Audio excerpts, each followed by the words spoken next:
Bhadradri Kothagudem bus stand centre వద్ద మాజీ MLA Vanama Venkateswararao ఆధ్వర్యంలో బీఆర్ఎస్ నాయకులు ధర్నా నిర్వహించారు. రైతులందరికీ ఎటువంటి ఆంక్షలు లేకుండా 2 లక్షలు రుణమాఫీ చేయాలని డిమాండ్ చేశారు. అధికారంలోకి రావడం కోసం కాంగ్రెస్ పార్టీ అబద్ధాలు చెప్పిందని వనమా వెంకటేశ్వరరావు విమర్శించారు. ప్రభుత్వానికి త్వరలో రైతాంగం బుద్ధి చెప్తుందని, కాంగ్రెస్ ఇచ్చిన హామీ అమలు చేసే వరకు పోరాటం చేస్తామని హెచ్చరించారు.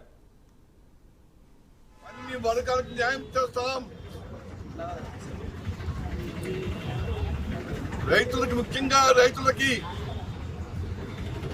పండిన పంట గిట్టుబాటు ధర కల్పిస్తాం.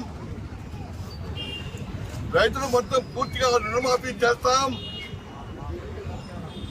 ఎటువంటి ఆంక్షలు విధించకుండా ఈ తెలంగాణలో ఎంతమంది రైతులు ఉంటే రుణం తీసుకుంటే వాళ్ళందరూ కూడా రుణమాఫీ చేస్తామని వాగ్దానం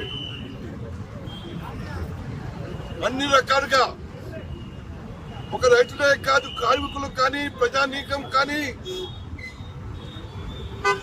ప్రజలకి అనేక మాయ మాటలు చెప్పి కాంగ్రెస్ పార్టీ అధికారంలోకి రావడం జరిగింది. అనేక వాగ్దానాలు చేయడం జరిగింది. ఎల్లప్పుడూ కూడా ప్రతి నాయకుడి దగ్గర నుంచి అందరూ కూడా అనేక వాగ్దానాలు చేయడం జరిగింది.